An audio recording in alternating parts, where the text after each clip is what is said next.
ঢাকায় তদানীন্তন বিটিআরের সদর দপ্তর পিলখানার মর্মান্তিক ট্র্যাজেডিতে সাবেক প্রধানমন্ত্রী শেখ হাসিনা, মেয়র ফজলে নূর তাপস সহ আরও অনেকে সরাসরি জড়িত বলে দাবি করেছেন সেনা সদস্যদের পরিবারের সদস্যরা।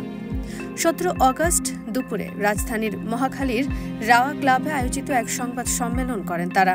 এ সময় তারা কথা বলেন। নিহতদের স্বজনরা জানান, বিটিআর বিদ্রোহে পিলখানায় নিহত হওয়া 57 সেনা ও 17 জন সাধারণ নাগরিকের হত্যায় সাবেক প্রধানমন্ত্রী শেখ হাসিনা, মেয়র ফজলে নূর তাপস সহ আরও অনেকে সরাসরি জড়িত। এ ঘটনার সুষ্ঠু তদন্ত ও বিচারের দাবি জানান তারা। দেশের স্বৈরাচারী শাসকের পতন হওয়ার মাধ্যমে যে মুক্ত বাক স্বাধীনতার স্বাদ পেয়েছে বাঙালি, তেমনি শহীদ সেনাদের নামে 15 বছর হয়ে আসা অপপ্রচার বন্ধ ও সঠিক ইতিহাস প্রচার করুন। তারা বলেন, পৃথিবীর ইতিহাসে একজন সিটিং প্রধানমন্ত্রী একটি বিদেশি রাষ্ট্রের সঙ্গে ষড়যন্ত্র করে সেনা অফিসারদের হত্যা করেন। এজন্যই আমরা শহীদ দিবস দাবি করছি। 15 বছর যেভাবে তদন্ত হয়েছে তা আমরা মানি না, কারণ প্রধান হত্যাকারী যিনি নির্দেশ দিয়েছেন তিনি তখন গণভবনে।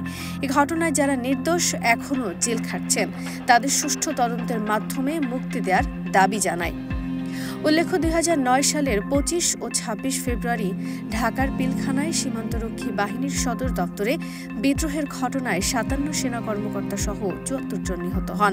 দেশের গণ্ডি পেরিয়ে আন্তর্জাতিক অঙ্গনে আলোড়ন তোলে এই ঘটনা। বিটিআরের দরবার হল থেকে সূচনা হওয়া ওই বিপ্লবের ইতি ঘটে নানা ঘটন অঘটনের মধ্য দিয়ে পরদিন। পিলখানায় বিদ্রোহের মধ্যেই দেশের বিভিন্ন স্থানে জওয়ানরাও বিদ্রোহ করে। সেই বিদ্রোহের পর সীমান্ত রক্ষা বাহিনী বিটিআরের নাম বদলে যায়, পরিবর্তন আসে পোশাকেও। এ বাহিনীর নাম এখন বর্ডার গার্ড বাংলাদেশ বা বিজিবি। সেদিন যা ঘটেছিল, 2009 সালের 25 ফেব্রুয়ারি সকাল 9টার পরপরই পিলখানা বিটিআর সদর দপ্তরে গুলির শব্দ পাওয়া যেতে থাকে। বিটিআর শব্দ চলার কারণে প্রথমে অনেকেই ভাবছিলেন কোনো কর্মসূচি চলছে, কিন্তু কিছু সময় পর জানা যায় বিদ্রোহ হয়েছে। পিলখানার নিয়ন্ত্রণ নিয়েছে জওয়ানরাও। বিদ্রোহের পর সেনাবাহিনী সহ বিভিন্ন বাহিনীর প্রধানরা প্রধানমন্ত্রী শেখ হাসিনার সঙ্গে বৈঠকে বসেন। এর মধ্যে পিলখানার চারদিকে সেনাবাহিনী ভারী অস্ত্র নিয়ে অবস্থান নেয়। এদিকে পিলখানার পর দেশের বিভিন্ন জেলায় বিটিআর দপ্তরে বিদ্রোহের খবর আসতে থাকে।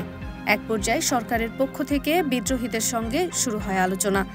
তৎকালীন স্থানীয় সরকার প্রতিমন্ত্রী জাহাঙ্গীর কবির নানক, হুইপ মির্জা আজম ও সাংসদ শেখ ফজলে নূর তাপস এই আলোচনা নেতৃত্ব দেন।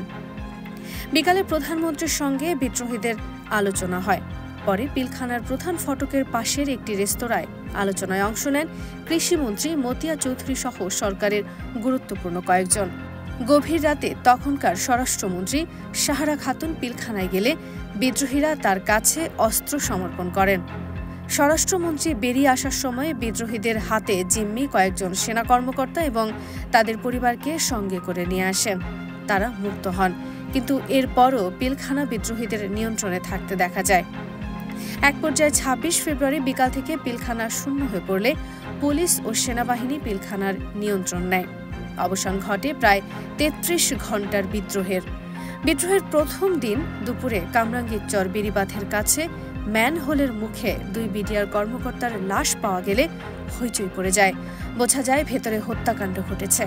বিদ্রোহ অবসানের পরদিন পিলখানায় পাওয়া যায় একাধিক গণকবর। সেখানে পাওয়া যায় তৎকালীন বিটিআরের মহাপরিচালক মেজর জেনারেল শাকিল আহমেদ, তার স্ত্রী সহ সেনা কর্মকর্তাদের লাশ।